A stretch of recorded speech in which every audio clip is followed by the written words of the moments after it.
perfeito? É a tal da inassiduidade habitual. Ou seja, é quando aquele tem por hábito faltar ao serviço público. Perfeito? Lembrando que ele fala que sem causa justificável, quando a gente faz menção à causa justificável, eu estou falando tanto de faltas não abonadas, quanto de faltas injustificadas. Perfeito? Foi? O cara nem justificou e nem abonou aquela falta. Tá bom? Considera-se abandono de cargo o não comparecimento do funcionário por mais de 30 dias consecutivos. Gente, deixa eu explicar uma coisa para você. Mais de 30 dias consecutivos. Cuidado, que na prova o examinador bota que ele faltou 30 dias consecutivos. Faltar 30 dias consecutivos pode ensejar demissão? Pode, mas não na qualidade de abandono. Pode entrar na parte da inassiduidade habitual do inciso 5. Entendeu? Sim ou não? Porque aí na soma, no cômputo total, durante um ano, ele teve mais do que 45 faltas. Agora, cuidado, tá? Tem que ser o quê? 31, 32, 33. Porque 30, correto? Não é mais de 30, tá? Preste atenção nisso daí. Tá bom? Que pode pegar uma questão ridícula. Eu falo ridículo por quê? Porque ela não está medindo nenhum conhecimento jurídico, nenhum conhecimento aplicável do estatuto. Ele está simplesmente te cobrando uma decoreba de estatuto. Eu sou totalmente contra a questão desse tipo. Eu gosto daquela que faz com que o aluno raciocine, que ele tenha real compreensão e entendimento. Perfeito? Mas o mundo não é perfeito, eu te preparo para a prova. E não porque eu acho bacana, que eu acho legal.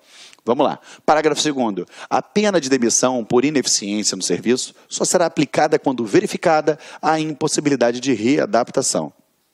Perfeito? O que é isso? A partir do momento que eu detectei que aquele servidor público ele é ineficiente, antes de demiti-lo, o que eu faço? Eu vou tentar colocar ele em outra atribuição. Eu vou tentar colocar ele desenvolvendo uma outra função. Justamente para quê? Para que eu não venha romper o vínculo dele com a administração pública. Eu me fiz entendido? Estamos juntos? Perfeito? Então cai para cá. Então você já percebe que precede a penalidade de demissão por ineficiência a possibilidade de readaptação do servidor. Olha que alternativa fantástica para ser colocada em concurso para você. Aí sim, ele está te cobrando o quê? Ainda que você tenha que saber o que está dentro da lei escrito, ele está te cobrando um raciocínio lógico em cima daquilo ali. Tá? Vamos lá, artigo 257. Será aplicada a penalidade, a pena de demissão, a bem do serviço público ao funcionário que, ou seja, é aquele que ele é tão ruim,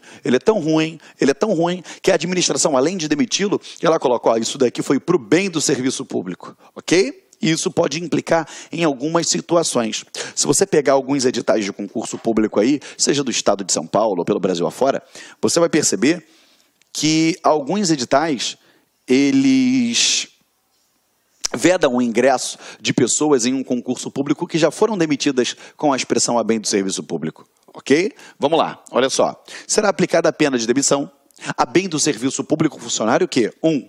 For convencido de incontinência pública e escandalosa e de vício de jogos proibidos. Vamos lá. O que é incontinência pública e escandalosa? É aquele cara que faz algazarra dentro do trabalho.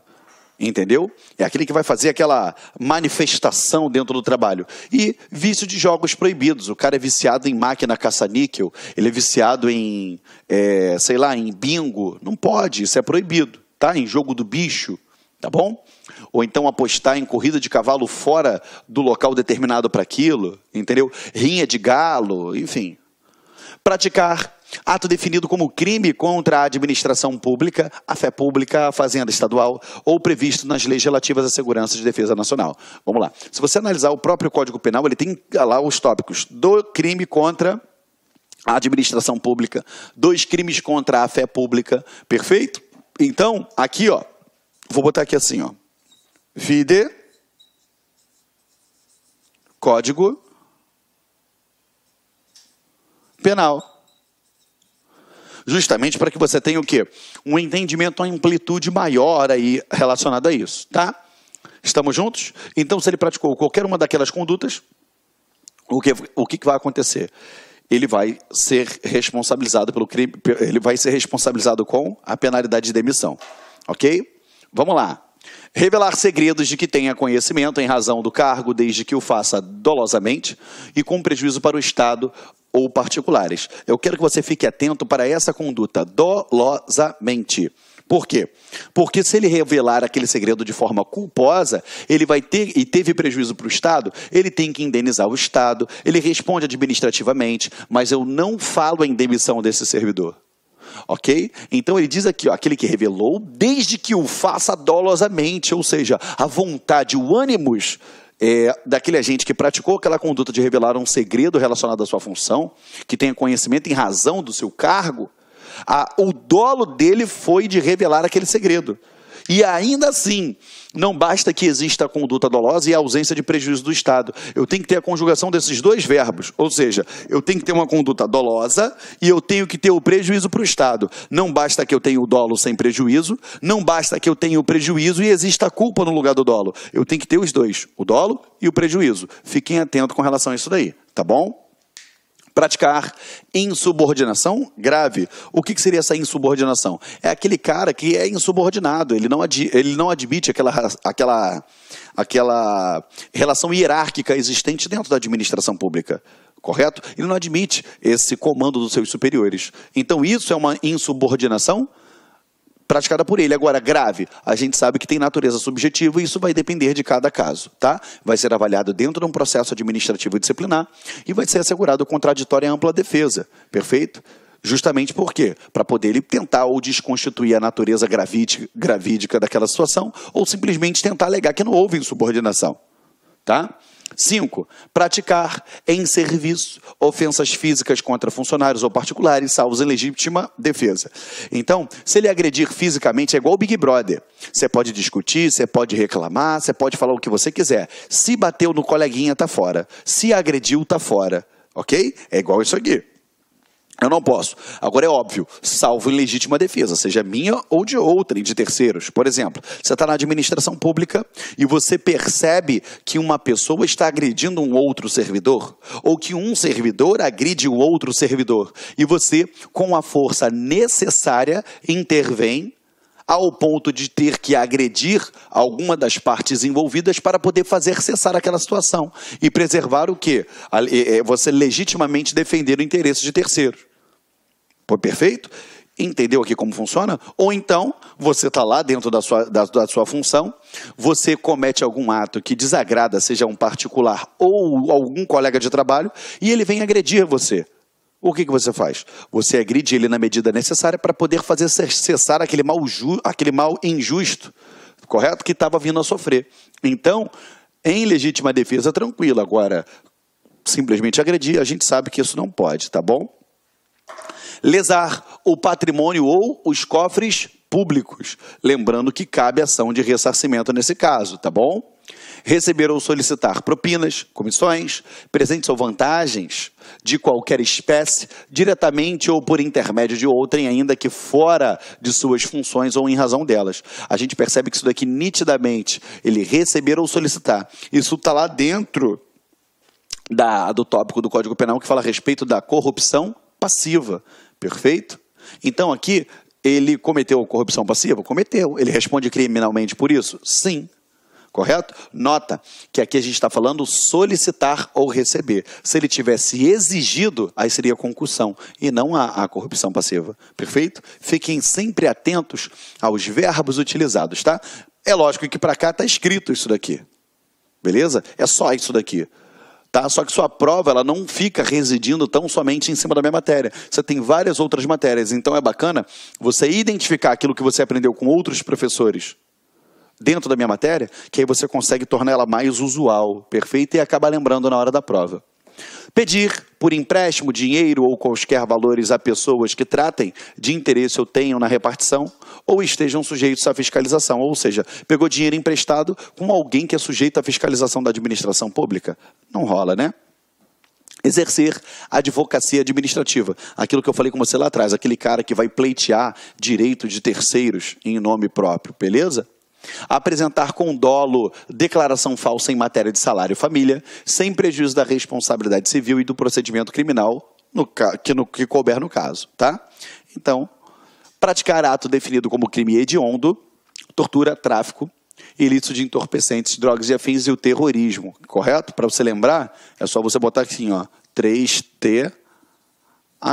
Ou seja, o cara que praticar o 3TH, ele tem, enseja a penalidade de demissão, tortura, tráfico e terrorismo e os hediondos, ok? Foi? E equiparados a ele, tá? Praticar ato definido como crime contra o sistema financeiro ou de lavagem e ocultação de bens, direitos ou valores. Show de bola. Ele vai responder tanto penal, quanto civil, quanto administrativamente por isso. Praticar ato definido em lei como de improbidade, ou seja, é a Lei 8429, perfeito? De 1992. Eu gosto de ressaltar isso para você, porque quando ele fala praticar atos em leis tidos como de improbidade, você tem que perceber o seguinte, que são atos de improbidade nos moldes da Lei 8429. Vamos voltar, vamos lá. Se o cara, eu tenho princípios, tá? No artigo 37, caput. Eu tenho princípios. Dentro desses princípios, eu tenho o princípio da moralidade. Que é a mesma coisa do que eu falar o quê? Probidade. Se o cara ele é imoral, automaticamente ele é ímprobo. E os atos de improbidade importarão, lá no artigo 37, parágrafo 4º da Constituição Federal, ele fala a perda da função, a suspensão dos direitos políticos, a indisponibilidade dos bens e o ressarcimento ao erário. Só que ele fala na forma e gradação prevista em lei, independentemente da ação penal cabível. Então, isso daqui ó, é responsabilidade civil. Beleza? E eu ainda posso, né? Ele pode responder administrativamente? Vai. Você está vendo aqui no teu estatuto agora. Correto? E isso daqui vai ser nos moldes do quê? Da Lei 8429, de 1992. Quais são os atos de improbidade? É aquele que eu tenho um enriquecimento ilícito, é aquele que eu tenho uma lesão ao patrimônio público, ou seja, lesão ao erário, ou aquele que eu tenho o quê? Uma violação dos princípios. Perfeito?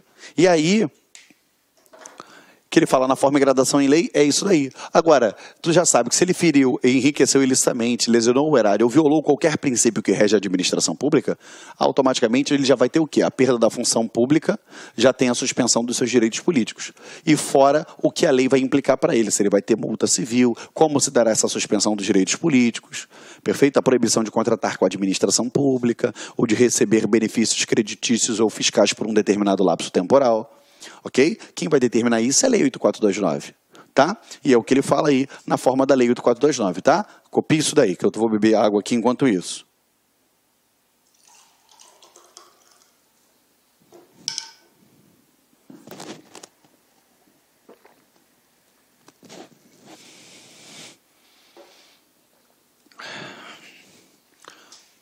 Foi? Vou apagar.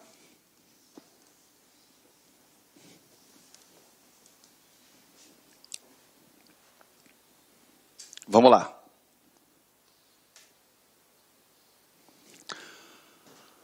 Artigo 258. O ato que demitir o funcionário mencionará sempre a disposição legal em que se fundamenta. Gente, isso é óbvio, tá?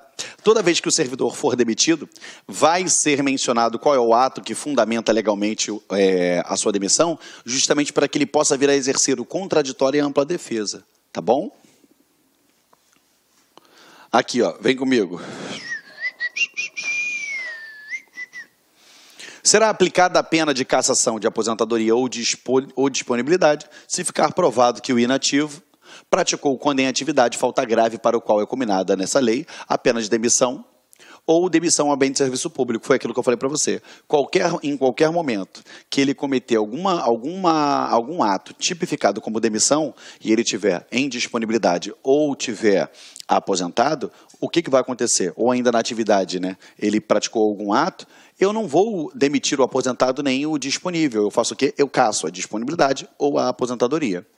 Aquele que aceitou ilegalmente o cargo ou função pública, aceitou a representação de Estado estrangeiro sem prévia autorização do presidente, praticou a usura, que é a agiotagem, tá? Em qualquer de suas formas, para aplicação das penalidades, no artigo 251, são competentes. Vamos lá, agora ele vai dizer quem são as autoridades que são competentes para aplicar a penalidade de repreensão, suspensão, demissão ou cassações. Vamos lá, o governador, a gente já sabe que, em todos os casos, os secretários de Estado e procurador-geral de Estado e superintendentes de autarquias, perfeito? E os chefes de gabinete até a suspensão.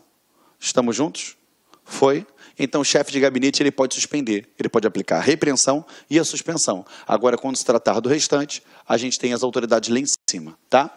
A coordenadores, até a suspensão limitada a 60 dias. Os diretores de departamento e divisão, até a suspensão limitada a 30 dias, que é o tal do chefe imediato do servidor, tá bom? Ele aplica a penalidade de suspensão até 30 dias. Havendo mais de um infrator e diversidade de sanções, a competência será da autoridade responsável pela imposição da penalidade mais grave, ou seja, eu tenho vários partícipes dentro daquela infração administrativa e cada um cometeu uma determinada infração administrativa. O que vai acontecer? Se eu tenho penalidades variadas ali dentro, competirá a autoridade que tem, a competência será da autoridade de aplicar a penalidade mais grave para sancionar todo mundo dentro daquele processo administrativo. Tá? Extingue-se a punibilidade pela prescrição. Perfeito? Vamos lá. 1. Da falta sujeita à pena de repreensão, suspensão ou multa em 2 anos. Ou seja, se aquela falta ela era sujeita a uma repreensão ou suspensão que poderia ser convertida em multa, óbvio, ela vai prescrever no prazo de 2 anos. Perfeito? Agora, da falta sujeita à demissão, ou demissão a bem do serviço público ou as cassações de aposentadoria ou disponibilidade, 5 anos. Gravem, 2 e 5. A pretensão punitiva, prescrição da pretensão punitiva da administração pública prescreve em 2 e 5 anos, ok? Vamos lá. A falta prevista em lei como infração penal, no prazo de prescrição em abstrato da pena criminal, se for superior a 5 anos, ou seja, se o prazo abstrato da pena ele for superior a 5 anos, ele vai prescrever junto com aquela infração penal, tá bom? Vamos lá. A prescrição começa a correr do dia em que a falta for cometida. Cuidado, tá? Cuidado, porque a gente vai ver caindo em prova, a gente vê muito caindo em prova, em vários estados, tem a mesma disposição, e ele coloca do dia em que a administração tomou ciência do fato, e não é do dia em que a falta foi cometida, ok? Do dia em que tem acessado a continuação ou a permanência nas faltas continuadas ou permanentes, tá? Interrompem a prescrição a portaria que instaura a sindicância e a que instaura o processo administrativo. Então, a partir do momento que eu tive uma portaria, e olha que coisa linda, ele já te disse qual é o tipo do ato, tá? Ele já te disse aqui, ó, qual é o ato que vai instaurar. É uma portaria. O dia que eu tiver a portaria que instaurar aquela sindicância ou aquele processo administrativo, ela faz o quê? Ela suspende, perfeito? Interrompe a prescrição. Vamos lá. O lapso prescricional corresponde a 1. Na hipótese de desclassificação da infração, ao da pena efetivamente aplicada. Na hipótese de mitigação ou atenuação, ou seja, que foi mitigada, reduzida ou atenuada, da pena em tese cabível. Redação dada lá pelo artigo tal, que a gente já sabe. Vem. Quando eu passo rápido é porque é decoreba, tá? É só ler e decorar. Quando tem que explicar, a gente para, explica, faz alguns comentários sobre, tá? A prescrição não corre enquanto sobrestado o processo administrativo para aguardar decisão judicial na forma do parágrafo 3º do artigo 250. O que é o sobrestamento do processo? É quando ele tem alguma interrupção que impede o seu prosseguimento, correto? De caráter absoluto. Ou seja, ele está sobrestado. Não tem como prosseguir, não tem como ele correr. Beleza? Ele está sobrestado. Enquanto insubsistente o vínculo funcional que venha a ser reestabelecido. Ou seja, não vai correr prescrição, por exemplo, se o servidor ele tinha praticado uma penalidade sujeita à suspensão e, de fato, ele foi demitido, só que a penalidade a ser aplicada era de suspensão, ou então identificaram uma outra infração para ele, ou seja, era insubsistente o vínculo funcional, ou seja, não existia o vínculo funcional. Então não há de se falar até que ele seja restabelecido. A não ser que ele consiga uma reintegração, aí continua a correr a prescrição daquele ato, tá bom? Extinta a punibilidade pela prescrição, a autoridade julgadora determinará o registro do fato nos assentamentos individuais do servidor. Então, olha só, cuidado que, ainda que tenha extinto pelo decurso do tempo, né, do lapso temporal, que fora prescrito, a administração correspondente ela vai fazer constar nos atos, nos assentamentos individuais do servidor, que, de fato, ele cometeu aquele ato, poderia ser penalizado, mas prescreveu a pretensão punitiva da administração pública, tá bom? A decisão que reconhecer a existência de prescrição deverá, desde logo, determinar, quando for o caso, as providências necessárias à apuração da responsabilidade para sua ocorrência. Ou seja, não é simplesmente alegar que prescreveu e pronto, acabou. Senão, toda vez que um amigo de alguém responsável estivesse respondendo por algum procedimento administrativo, processo administrativo, essa pessoa largaria de mão, iria prescrever, beleza? E deixa para lá. Cuidado. Além de reconhecer a prescrição, ela vai determinar que seja levantado o porquê de ter prescrito. Até porque, dentro de um processo administrativo, eu vou obedecer alguns prazos. Eu quero saber o porquê. Por que isso daí prescreveu? Por que chegou ao fim? Por que foi dessa forma? Entendeu? A administração ela vai determinar isso, tá? Vamos lá. Continuando com vocês, o funcionário que, sem justa causa, deixar de atender a qualquer exigência para cujo cumprimento seja marcado prazo certo, terá suspenso o pagamento de seu vencimento ou remuneração até que satisfaça essa exigência. Ou seja, se ele descumprir uma exigência que tenha um determinado prazo certo, ou seja, ó, você tem 10 dias para me dar tal informação, ou para me mandar tal e tal e tal documentação. Se ele não atendeu, o que eu faço? Suspendo o pagamento, para compelir aquele funcionário a, de certa forma, vir a atender os anseios da administração pública, ok? E lembrando que lá atrás, quando se tratar de defesa da fazenda, ele tem que parar tudo o que ele está fazendo para atender o que fora determinado. Deverão constar no assentamento individual dos funcionários todas as penas que lhe forem impostas, até porque a gente sabe que a reincidência ela pode provocar uma outra infração. Se ele teve uma reincidência, por exemplo, numa repreensão, ele vai ser o quê? Suspenso, entendeu? Vamos embora. Capítulo 2, das providências preliminares. Vamos lá. A autoridade que, por qualquer meio, tiver conhecimento de irregularidade praticada por servidor, ela é obrigada a adotar providências visando a sua imediata apuração, sem prejuízo das medidas urgentes que o caso exigir. Então, qual é a obrigação da administração? Teve ciência de alguma irregularidade, ela tem que determinar a apuração daquela irregularidade, ok? Beleza? E sem prejuízo de medidas preliminares, tá? Aqui, ó, a autoridade realizará a apuração preliminar, de natureza simplesmente investigativa, quando a infração não estiver suficientemente caracterizada ou definida sua autoria. O que é isso daí? É a sindicância. Perfeito? A apuração preliminar deverá ser concluída no prazo de 30 dias. Perfeito? Então, essa apuração preliminar, eu concluo ela no prazo de 30 dias. Não concluída no prazo a apuração, a autoridade deverá imediatamente encaminhar ao chefe do gabinete relatório das diligências realizadas e definir o tempo necessário para o término dos trabalhos. Por quê?